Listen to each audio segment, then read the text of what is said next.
Yeah, welcome back. Now let's talk about football. Michael Essien is back, Andrea Ayew is back, Kevin Prince Boateng. You saw that brace against PSV Eindhoven. Very, very good. And yesterday there was a shocker. He signed for Schalke, and so he's back in Germany, and it's going to be very, very exciting. And he qualifies to play the Champions League. I saw the argument on Twitter whether he qualified or not, but yeah, he will be playing. Randy Abbey is here. He knows all about football. And then Dr. Karen Sego, she supports Liverpool, but she took a break because Liverpool can't win her a teacup. Karen, good to see you. Good to see you, Abba. Okay, you know her other name? Girl with curves. Abba, it's just an alter ego. Yeah? Yeah. But you do have it. Oh my God. Anyway, let me start with you, Randy. What do you make of Michael Essien's return? It was a surprise to many of us. You know, we were not expecting that news. Okay.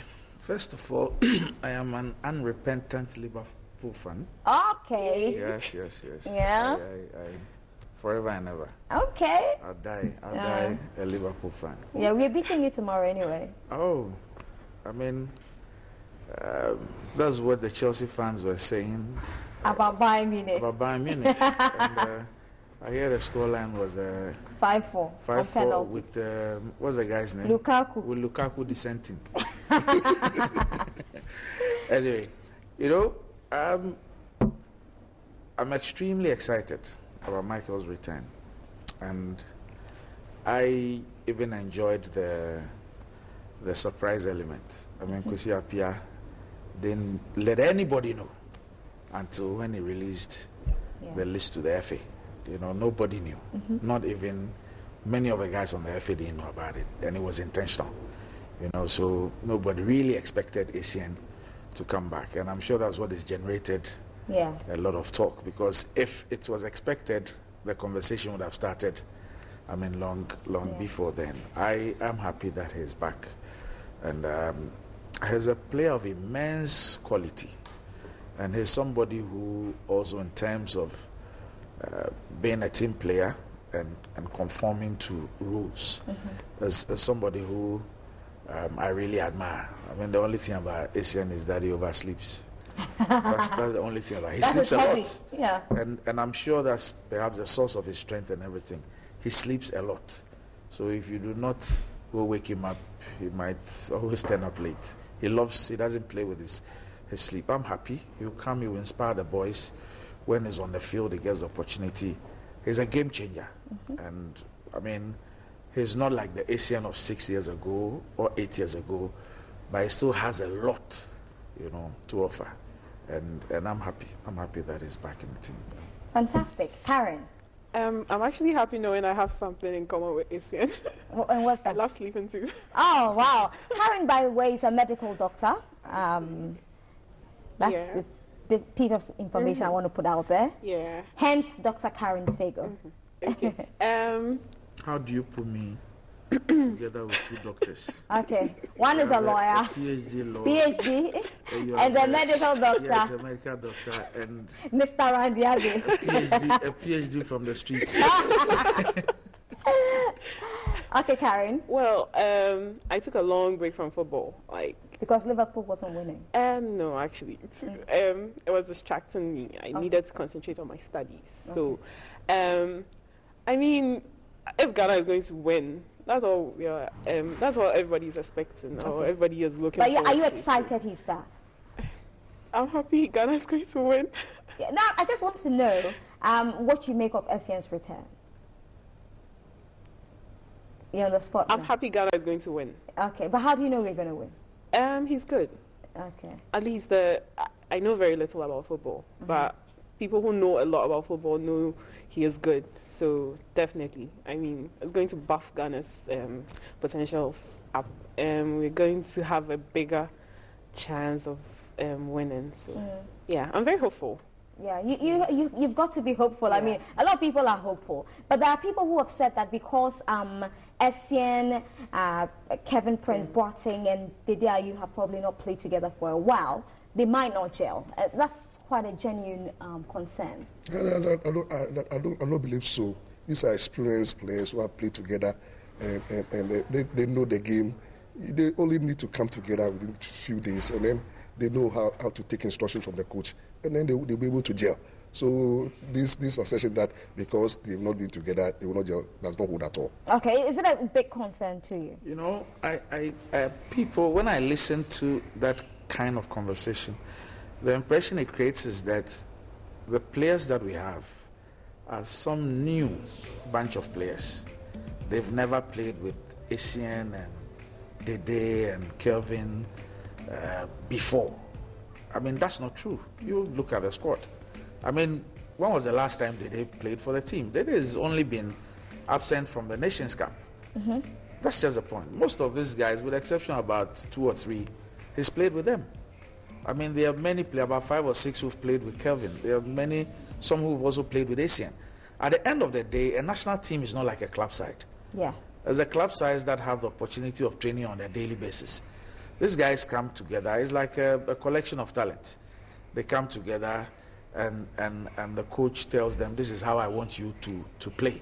And at the level of the Black Stars, that is not where you teach a player how to tap a ball, how to cross a ball. No, it's just about tactics.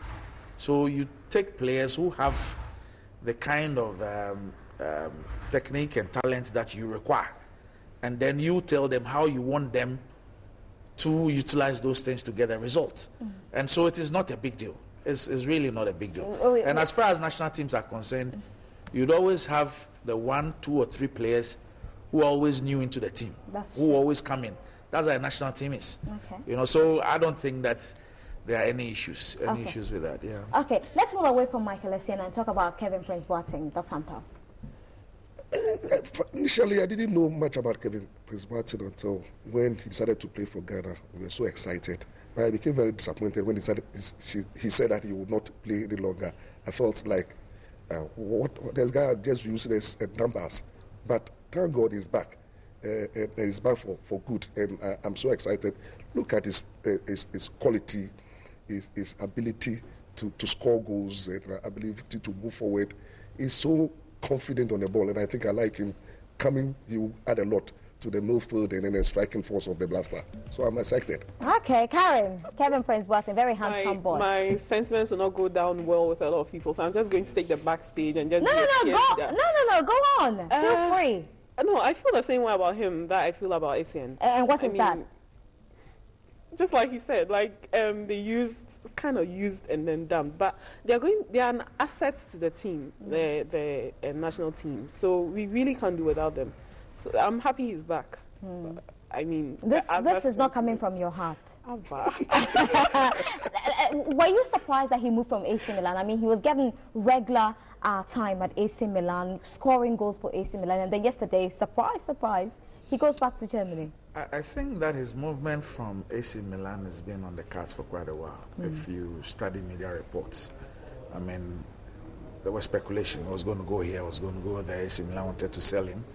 But I think when they got close to the transfer window ends around September 4th or something, you know, and he wasn't moving, especially when he played the last game. I think people gave up and thought that, look, he was going to stay with Milan. So that surprise element again. The guy plays, he gets a brace, and then the next day he's gone. They say he's gone. So, you know, that's a surprise element. People weren't expecting that he was going to go, and then he went. Now, with respect to Doc's sentiments about, you know, Dr. Ampao talked about the Kelvin thing, about the using us and dumping us, and Doc also shared similar sentiments. I think that the Essien situation is different from the Kelvin situation. Yes. You know, Essien is somebody we cannot call unpatriotic, and we cannot say has used and dumped Ghana. This is somebody who served Ghana from under 17 up to the Black Stars. We know the difficulties he had with injuries, which all career-threatening injuries, which all occurred whilst he was playing for the national team. In fact, the last one in Angola, I was right there. You could even hear the sound crack when it occurred. You know, and this is somebody who had just recovered from an injury, and we insisted he should come. So he came and played the second half of our game against Cote d'Ivoire, the one we lost 3-1. Yeah. And then we had moved from our base to Luanda to play the next game against Burkina Faso. And at the training, it was outside the stadium because the stadium was not well done. The pitch had a problem. So they didn't allow the teams to train on the field. It was only for match purposes. So right out of the stadium, some swampy place.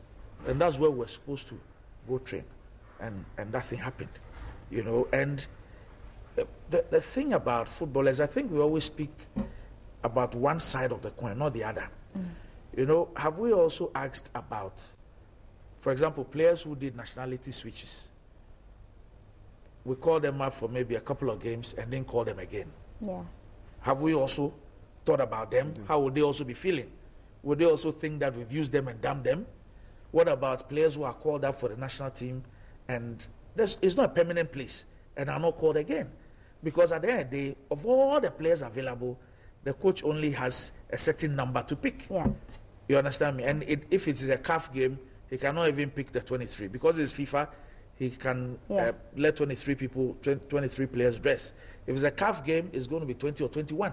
So you're always limited. You're going to a tournament, there's a ceiling. And every time some players are left out, they also feel very terrible. They feel like they've been used and dumped. The classical case is the Essien situation, you know, where he didn't get to the 2006 World Cup. 2010, he thought that he should have been there. That must have been hurtful. I'm telling you. And so, you know, you sometimes need to, but anytime you listen, we all look at one side. You understand me? The Calvin situation, I mean, truth be told, I would share their sentiment. You understand me? But the point is that, well, he's back. We hope that the things that occurred in the past will not occur again. Because, for example, if you say that your reason for quitting a national team is that I cannot combine club and national team duties, if you decide to now make yourself available, the big question is what has changed? Exactly. You're still going to be performing the same duties. So Brazil is close. Yeah, what is it that has changed? You know, so, but they're back, we embrace them, and we hope that those situations will not occur again. You know, they will not occur again. But I for Essien, on the part of Essien, I think that we need to you know, try and balance things a bit. Sometimes you need to also put your feet in their shoes to also know how they feel. I know that for like Kingston up to today, till this day, he still has, you know, some bitterness in him because he thinks that he's played his part. I mean, even the 2006 World Cup, he thought that he could still have been taken along because after a couple of games, his suspension was going to end. But the coach decided that no, he was not going to take that kind of risk. Who has the final say, the coach or the GFA? The coach. Okay. The coach. But the coach will bring the list. He will say, this is my list. If you have issues, you raise them. Because he has to defend the decision he wants to take. Okay. Yes. All right, let me go for a few messages here. Mandela says, Nana, tell Randy that he's a fresh guy. Wow. Is he still working for the GFA? No, Randy is not. Randy, what are you up to these days? Well, I am still an elected member of the board of the GFA. I'm the chairman of the media committee. I'm the chairman of the referees committee. Okay, so you're still involved with it. But I've taken, it's more of a backseat role. I'm no longer the spokesperson, so okay, let me ask this question about the GFA. Did you like the way they handled this Kevin Prince, the DIU issue, and then even Suleiman Tari's issue? I don't know why we had to publish the letters on the GFA website. Was it handled properly? Actually, to be fair and frank, I did not follow that issue. I think Ghanaians will be the best judges. Okay. Karen? I think it was okay because people would probably not have believed if they had just said they had apologized. They needed to see the evidence. So okay. Did Michael Essien write back? Michael Essien never wrote to say that he's quit the team. Okay. And this is something that I think we need to let people understand. You know, after the 2010 World Cup, when Kelvin started getting offers from Roma, and he asked verbally that he be left out of our subsequent friendlies. You know, we played South Africa right after the World Cup, so that he can go and sort out issues of the club that he was going to join, and was allowed. These things happen. You understand me? So if you made a verbal request and it was granted, you're coming back is the same way. But if you write officially to inform the FA, that is a matter of record.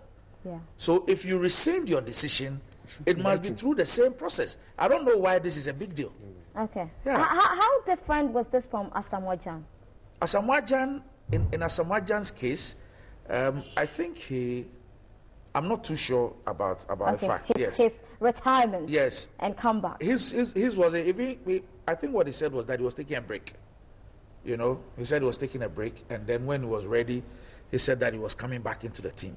But what I know is that the mode of your absence will be the same mode for your return. It makes a lot of sense anyway. It does make sense. So if you write that I won't be available, you should write that you should write that you'll be available. Okay, Jam.